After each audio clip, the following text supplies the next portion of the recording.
everyone. Welcome to this week's live Raqs Talks. I'm Perizaad. I'm Faizeh. And today we wanted to discuss a little bit about professionalism. We will see if this is even going because this is still spinning. There it is. It has been. Okay. See, 14 minutes. Aha! I feel like we also need to acknowledge Prince, the artist formerly known as our third companion whenever we do these shows. I bought this for like $5 to freak out my roommate, and it didn't freak him out, but it has just become. I can't imagine him freaking out over that.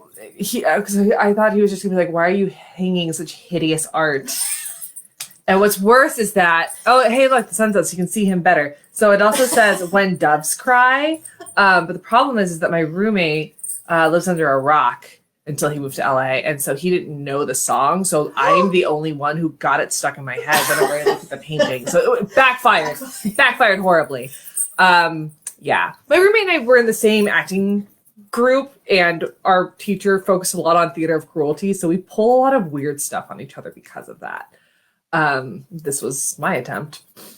And now it's just part of your It's the most interesting piece of art that we have in the house. I don't know. A lot of your art is really interesting. It's interesting, but this is definitely the one that, like, when his dad was here, he's like, so I want to know about your art. I'm like, oh, well, this piece is something that my friend Jamie did. And he's like, no, just that piece. Just that piece. That's the only piece I want to know about. And I was like, okay, Mr. Yamamoto, thanks. Did you say I was trying to freak out your child? Yeah, basically. Yeah. And he's just like, that's par for the course from what I've seen of you so far. Okay. All right. Oh, I'm going to share this, by the way. Oh, heck yes. By the way, what in the world? I don't know. Okay. So we're both a little bit under the weather for each of our own reasons. You can totally see how puffy I am. I had dental work done, and so this entire side of my face hurts, and yeah, so there's that. And then Perizaad, I have a migraine. Yay. Which, it would seem that like a really tight pony would be like the worst option for that. You're not wrong. Like what? A really tight ponytail. Oh yeah, okay, you're not wrong. So it's cheers. Hold on. Maybe okay. Coca-Cola will brand us. Anyway. They're not going to. Oh, well. It is what flows through my veins, but they don't care. I'm trying to figure out how to share this, and I can't figure out how to share it. Wow. But Rusty's watching. Hi, Rusty. Okay, so today we wanted to talk about a little bit about professionalism, and because the thing is with belly dance, we love belly dance. Mm-hmm. And there's a lot of, there's a lot of hobbyists, which are great. They're lovely. I love the ladies that are here to dance and to move and, who love this art and want to share it with their friends and the nice ladies that they see in class. But the thing is because some of them, it's kind of hard because there's a professionalism for those of us who have backgrounds in other arts and other performing arts. There's a standard that professional artists are held to that sometimes we don't see here. So that's something that we wanted to discuss today. How to comport yourself in classes, how to comport yourself at gigs and at shows and things like that. Because there are a lot of people putting a lot of work into it. And even if you're not doing it intentionally, there are some things that you might be doing that are driving everybody else crazy that you might not know about. So we're here to help. Yeah. I know that there are some things that I used to do when I was a student that when I became a teacher, it made me crazy. And I was like, sure. and then I went to my belly dance mama, who is, eternally my belly dance mama. And I was like, I'm so sorry. And she's like, it's okay. Like, talking a lot. And it's one of those things because belly dance has always been a really organic art form. It's when you talk to the dancers from the vintage, like the 60s and 70s, they didn't have teachers or like they have like one, but there weren't formal classes. Right. And so because it's kind of an organic thing, what you see in ballet is like ballet is taught the same way across the world. Doesn't matter if it's the Russian, French, or Italian schools. Doesn't matter if it's in America. Doesn't matter if it's in South Africa or China. It's going to be taught the same way. You're going to be doing the same warm up. You're going to be doing the same bar work. You're going to be doing the same across the floors. Like maybe your teacher has their own combo that they're going to teach for you for that, but it's always done the same way.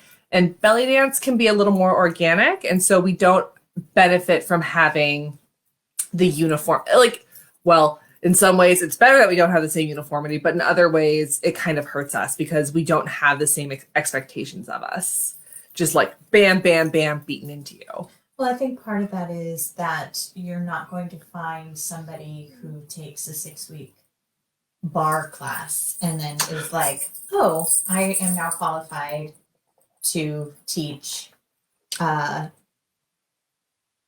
Thanks. Thanks, Nelson. Okay. We appreciate it. I'm going to be Sarah Jessica Parker our time. My damn long ass face. No, Blossom in 6. Blossom is Amy Fair Fowler. Yeah, what is Oh, good. Good. Anyway, what was I saying? Oh, so 6 you're not weeks. going to find somebody who's only taken 6 weeks of ballet who's like, well, now I I'm can ready teach. now. I can teach it. I understand all of it. And that is something that seems to be, for whatever reason. And I mean, when you're sending your daughter to a ballet class, you don't go and check credentials, but it's part of a greater school usually. And so whoever owns the studio, You assume has vetted. has vetted that. But most belly dance teachers, I mean, this is how it's almost always been for me, are renting space. And so the studio owner doesn't care as long as you pay the rent. Mm-hmm. So you could have literally no idea what you're doing, not even have taken 6 weeks and just, like watched a bunch of videos and thought, I can do that. Yeah. Yeah, it's one of those things like it's, and the thing is too, is they might, and it could be because they have a background in dance. They're just like, well, it's movement and I understand movement. So I've just taken 6 weeks into this specialty movement and now I can teach it. But my main concern is like how we comport ourselves while we're running around.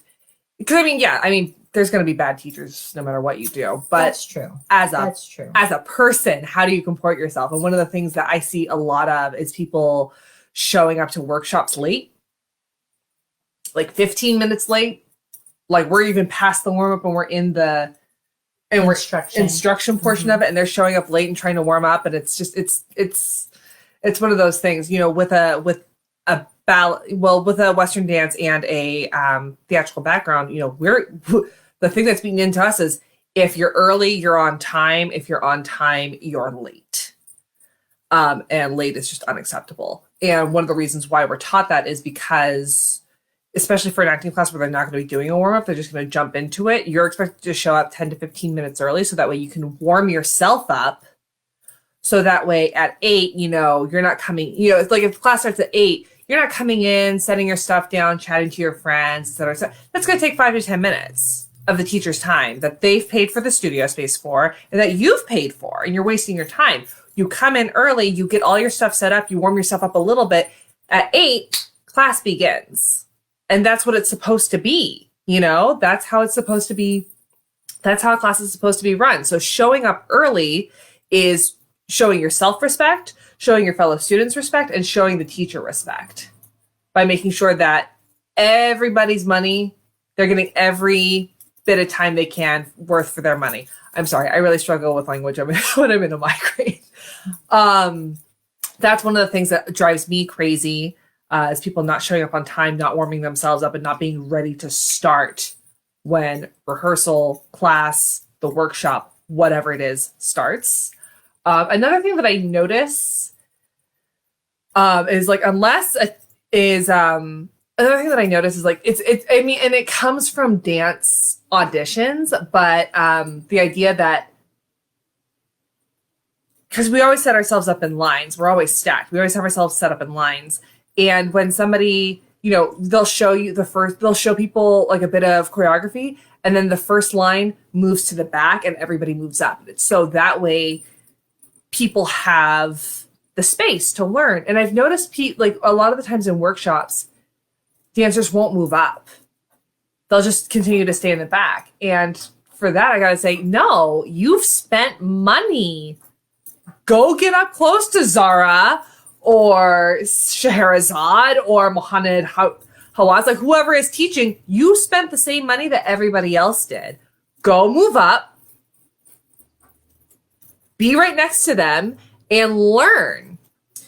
Well, I agree with you. I'm going to say, though, that he's really into this whole blossom thing. I'm not going to look it up right now. We're in the middle of something.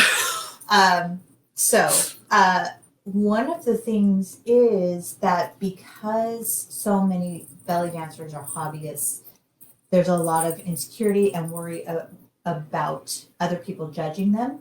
And rightly so, because a lot of people are super judgy, which I find to be unprofessional, to be like, I remember there used to be an event, the Las Vegas Belly Dance Intensive. It was a really great event. And one year I went and I signed up for like 500 workshops. As one does. Yes, I think it was 3, but no, it was more than 3 because I was there. Anyway, I signed up for several workshops, and there was one woman who was in like 2 or 3 of the same workshops as me. Mm-hmm. And she was always in the front.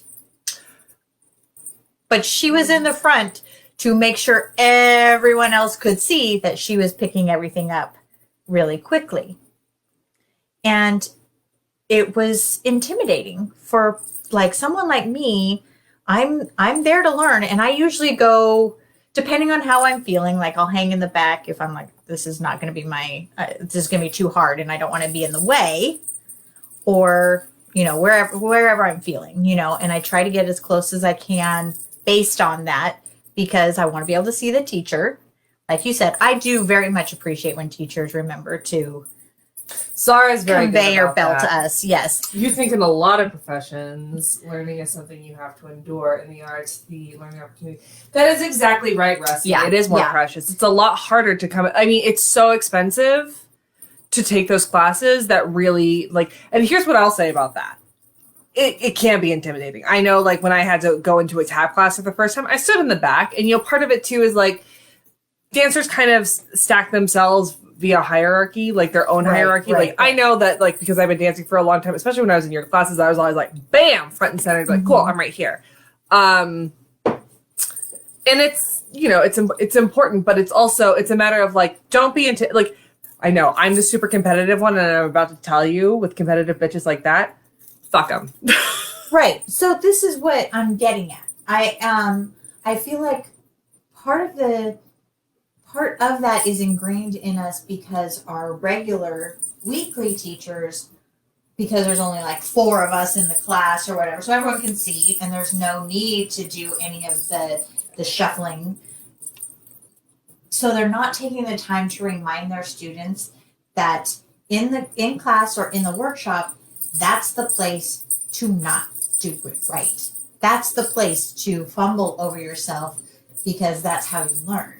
I mean, and the thing is too, is like I feel like workshops resemble dance auditions far more closely than classes. Because with a class, you're going to be working on this choreography for at least 6 weeks, or however long until your next performance opportunity. But with an audition, like with a dance audition, is going to take like at most 4 hours.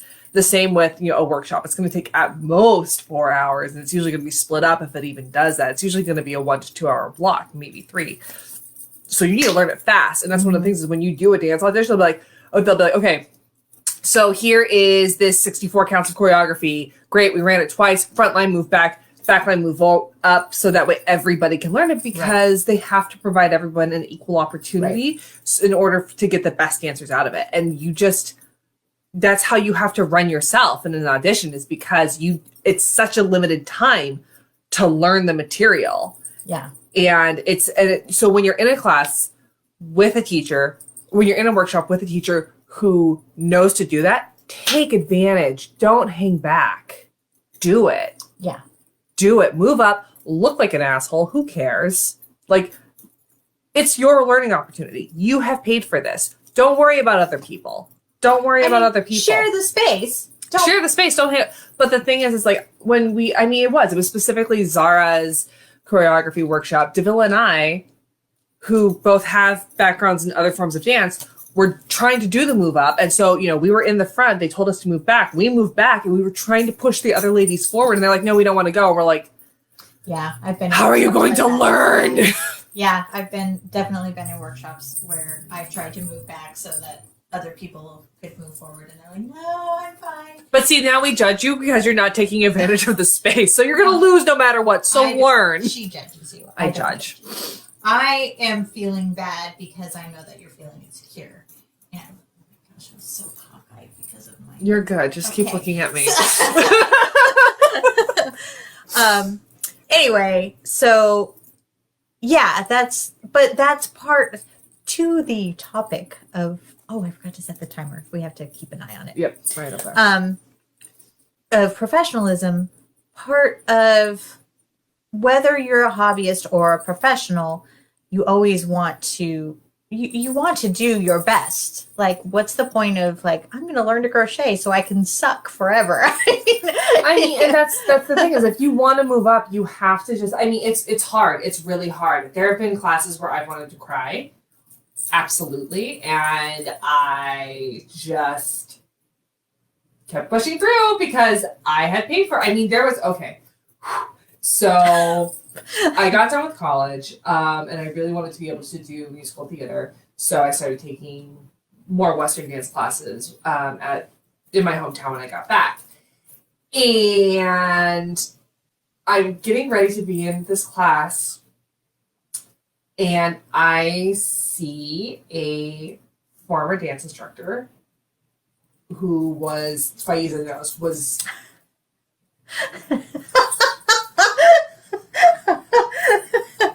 She was my color guard coach, and the reason why I pick up choreography so quickly is because if I didn't, I got things thrown at me or called retarded. So I see her now, almost 10 years later, and she's about to walk into the same class that I am, and I am like, shit. So I watched her walk into the class, and I picked up my stuff, and I had a moment where I was like, I could just walk away. I could just walk away and not be in this class. And I said, God damn it, Avery Proctor. You are 24. You are not 15 anymore. And you've got 6 inches on her. Just throw her if you have to. So I walked into the class and I took the class because I had paid for it. I had paid for a month's worth of class. So I walked into the class and I had a great time. And she did know exactly who I was because when the instructor said, "Hi, everyone, so we have a new student. Her name's Avery," everybody else turned to wave at me and she did not. She just stayed looking at the teachers. I'm like, "Oh, so you do know it's me." Great. But I know what it is to be intimidated, and I know what it is to not be getting the material and to be frustrated. But it's your time. It's your time in class. Breathe through it and get through what you can.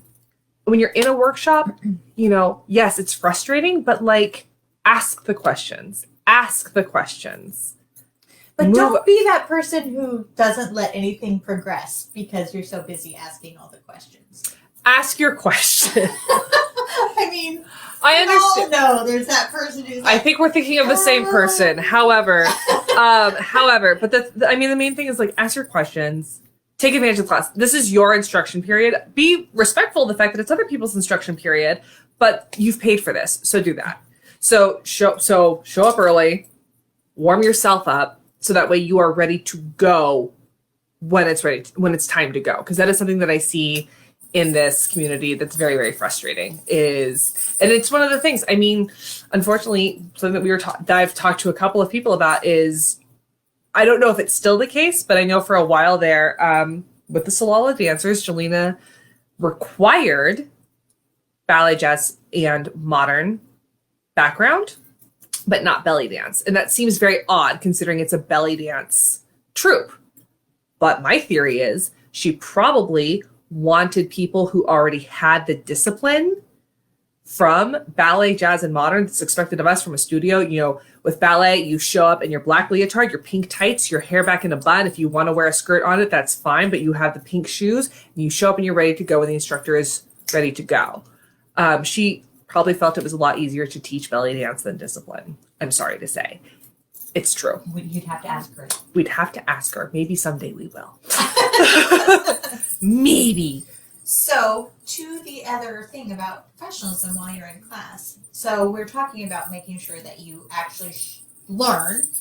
And part of showing up to learn, aside from moving up when it's your turn to move up and trying to really absorb as much as you can, but it is to actually be ready to receive instruction.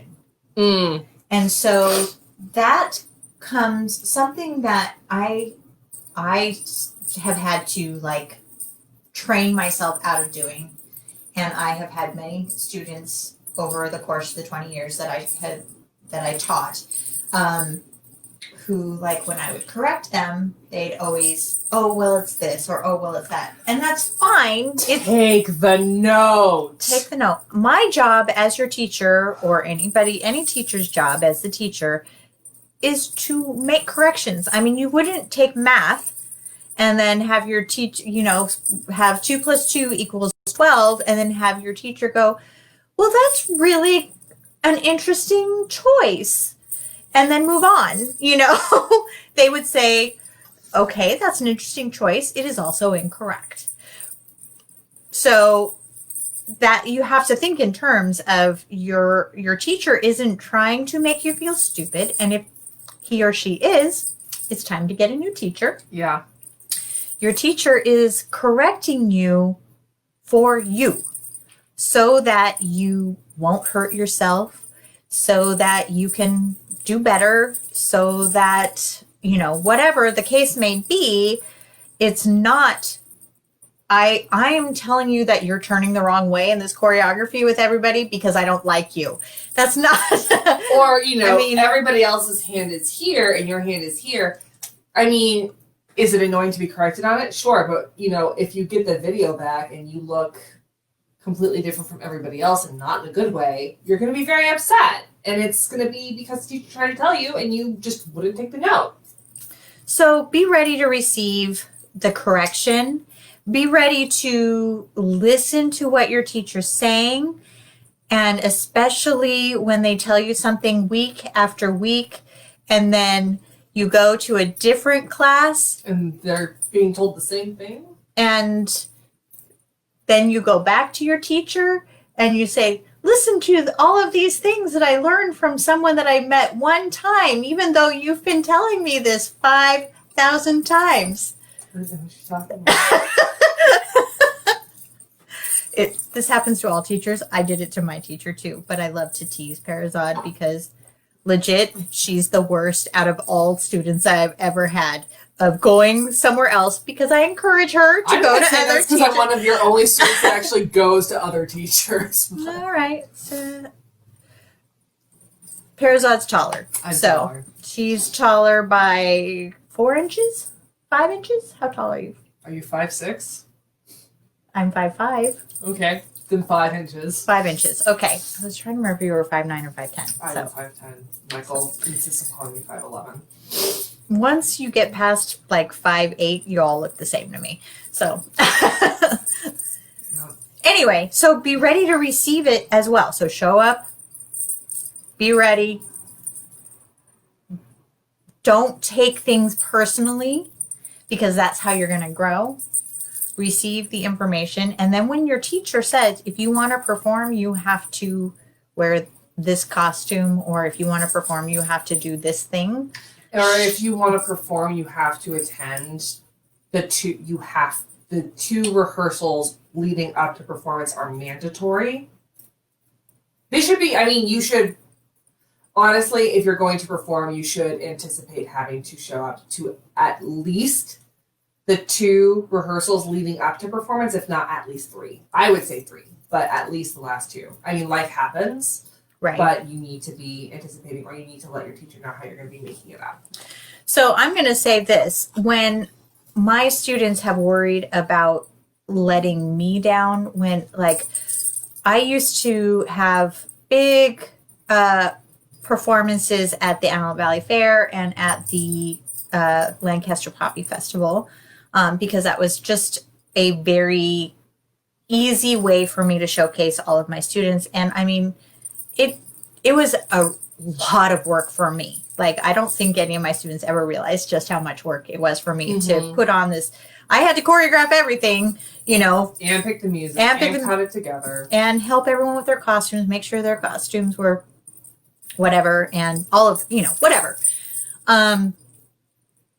But then sometimes people would just, like, you know, not really try that hard in practice or whatever.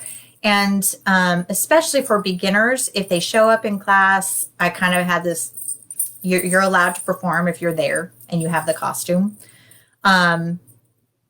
But one thing I always try to remind everybody is if you suck, you're not letting me down. Like, suck as in don't practice.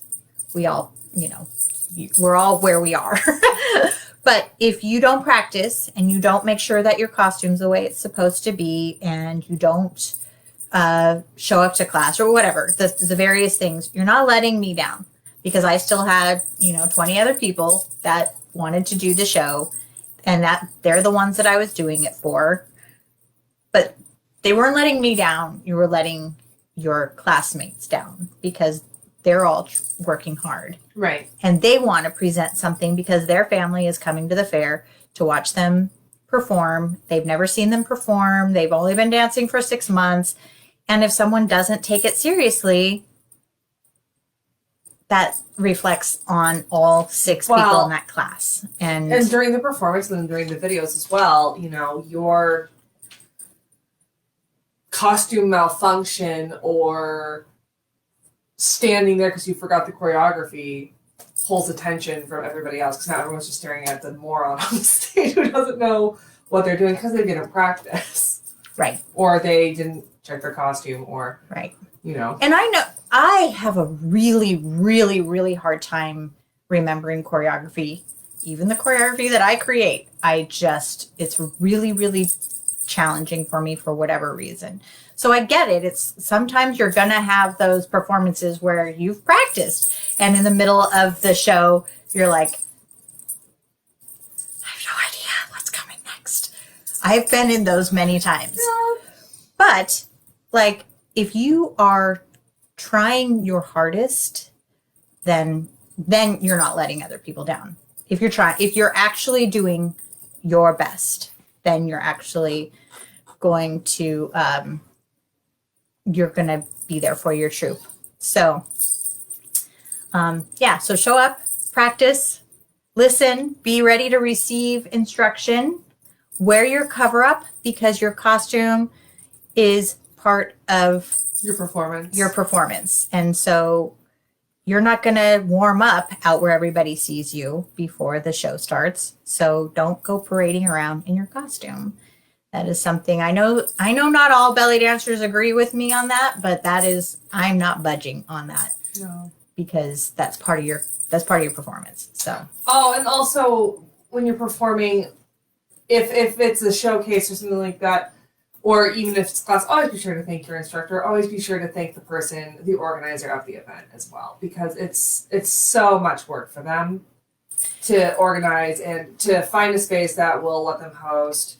To potentially, if it's not a restaurant who's agreed to let them use the space, then it's a dance studio or something that they have to rent. So to get the money together, to rent, to do the contracts, to do all of it, to get it all together for you to go up and do your 3-minute piece, it's so much work. So, you know, always be thankful, always be as respectful as possible.